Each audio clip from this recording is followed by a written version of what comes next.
Hello tech ടിപ്സിന്റെ പുതിയ വീഡിയോയിലേക്ക് എല്ലാവർക്കും സ്വാഗതം. എല്ലാവരും സുഖമായിട്ടിരിക്കുകയെന്ന് വിചാരിക്കണം.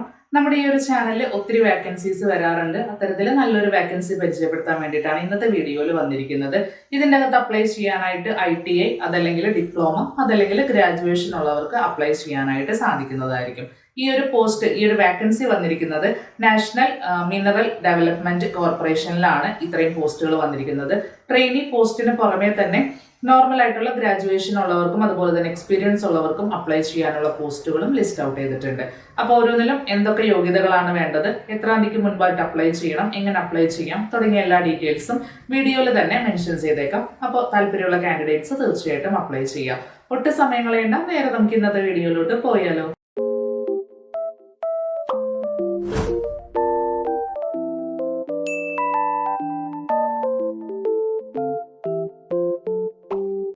ഹൈദരാബാദിലുള്ള കേന്ദ്ര പൊതുമേഖലാ സ്ഥാപനമായിട്ടുള്ള നാഷണൽ മിനറൽ ഡെവലപ്മെന്റ് കോർപ്പറേഷനിലാണ് ട്രെയിനി തസ്തികകളിലേക്ക് അപേക്ഷ ക്ഷണിച്ചിരിക്കുന്നത്. 995 ഒഴിവുകളാണ് ലിസ്റ്റ് ചെയ്തിരിക്കുന്നത്. അത് ഏതൊക്കെയാണെന്നുള്ളത് നോക്കാം. ഇതിന് അപ്ലൈ ചെയ്യാനായിട്ട് ITI, അതല്ലെങ്കിൽ എഞ്ചിനീയറിംഗ് ഡിപ്ലോമ, അതല്ലെങ്കിൽ ബിരുദ യോഗ്യതയുള്ളവർക്ക് അപ്ലൈ ചെയ്യാനായിട്ട് സാധിക്കുന്നതായിരിക്കും.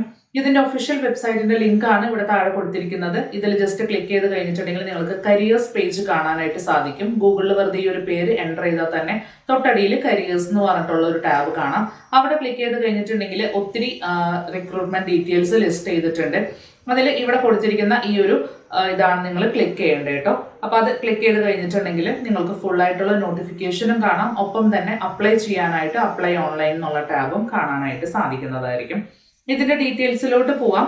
ഇതില് ഛത്തീസ്ഗഡിലെ കിരണ്ടുൽ കോംപ്ലക്സ്, അതുപോലെ തന്നെ ബച്ചേലി കോംപ്ലക്സ്, കർണാടകയിലെ ഡോണിമലെ കോംപ്ലക്സ്, ഇത്രയും പ്ലേസസിലാണ് ഒഴിവുകൾ ലിസ്റ്റ് ചെയ്തിരിക്കുന്നത്. ഫീൽഡ് അറ്റൻഡന്റ് ട്രെയിനി, അതുപോലെ തന്നെ maintenance assistant electrical trainee, maintenance assistant mechanical trainee, blaster trainee, അതുപോലെ തന്നെ ഇലക്ട്രീഷ്യൻ ട്രെയിനി, പിന്നെ ഇലക്ട്രോണിക്സ് ടെക്നീഷ്യൻ ട്രെയിനി, പിന്നെ HEM മെക്കാനിക് ട്രെയിനി, അതുപോലെ തന്നെ ഓപ്പറേറ്റർ, അങ്ങനത്തെ ഒഴിവുകളാണ് ലിസ്റ്റ് ചെയ്തിരിക്കുന്നത്. ഓരോന്നിലും എത്ര പേ സ്കെയിലാണ് പ്രൊവൈഡ് ചെയ്തിരിക്കുന്നത്, കൂടാതെ ഓരോ പോസ്റ്റിലും എന്തൊക്കെയാണ് നമുക്ക് വേണ്ട ക്വാളിഫിക്കേഷനും അതുപോലെ തന്നെ എക്സ്പീരിയൻസ് ഡീറ്റെയിൽസ് ഒക്കെ ഇവരുടെ നോട്ടിഫിക്കേഷൻ്റെ അകത്ത് ഇതുപോലെ വ്യക്തമായിട്ട് മെൻഷൻ ചെയ്തിട്ടുണ്ട്. ചിലതിൽ ട്രെയിനിങ് പോസ്റ്റിലൊന്നും നമുക്ക് എക്സ്പീരിയൻസ് ആവശ്യമില്ല. അതല്ലാത്ത പോസ്റ്റിൽ മാത്രമാണ് കുറഞ്ഞത് 2 വർഷത്തെ എക്സ്പീരിയൻസ് ഇവർ ചോദിക്കുന്നത്. അപ്പൊ അത് വായിച്ചു നോക്കിയിട്ട് നിങ്ങൾക്ക് ആപ്റ്റാന്ന് തോന്നുന്ന ആ ഒരു പോസ്റ്റിലോട്ട് അപ്ലൈ ചെയ്താൽ മതി. ഇനി ഇതിൻ്റെ അകത്ത് പ്രായം വന്നിട്ട് ജൂൺ 14-ന് 18 വയസ്സ് മുതൽ 30 വയസ്സ് വരെയുള്ള എല്ലാ ആൾക്കാർക്കും അപ്ലൈ ചെയ്യാനായിട്ട് സാധിക്കുന്നതായിരിക്കും.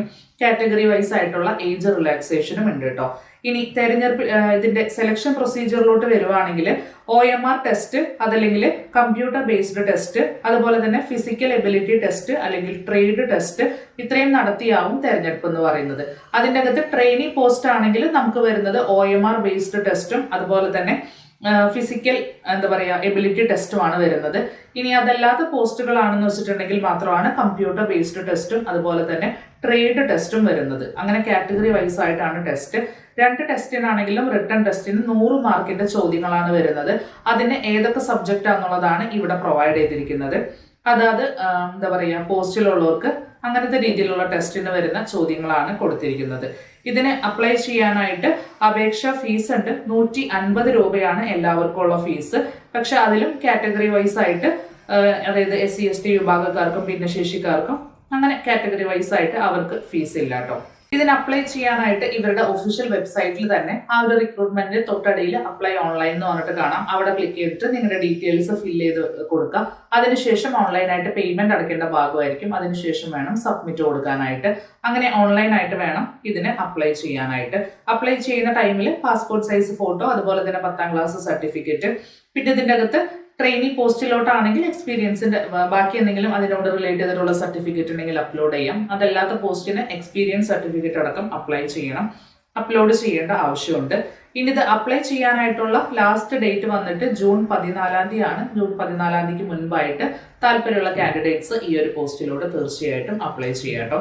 ഫുൾ ആയിട്ടുള്ള നോട്ടിഫിക്കേഷൻ വായിച്ചതിന് ശേഷം മാത്രം അപ്ലൈ ചെയ്യാം. അപ്പോൾ ഈ ഒരു വീഡിയോ നിങ്ങൾക്ക് ഇഷ്ടപ്പെട്ടു എന്ന് വിചാരിക്കണം. യൂസ്ഫുൾ ആയി തോന്നുവാണെങ്കിൽ ലൈക്ക്, ഷെയർ ചെയ്യുക, സബ്സ്ക്രൈബ് ചെയ്യുക. കൂടുതൽ വീഡിയോസിനായിട്ട് ബെൽ ഐക്കണിലും കൂടെ ക്ലിക്ക് ചെയ്ത് കൊടുക്കാം. മറ്റൊരു ജോബിന്റെ വാക്കൻസിയുമായിട്ട് നമുക്ക് അടുത്ത വീഡിയോയിൽ കാണാം. അതുവരേക്കും ബൈ.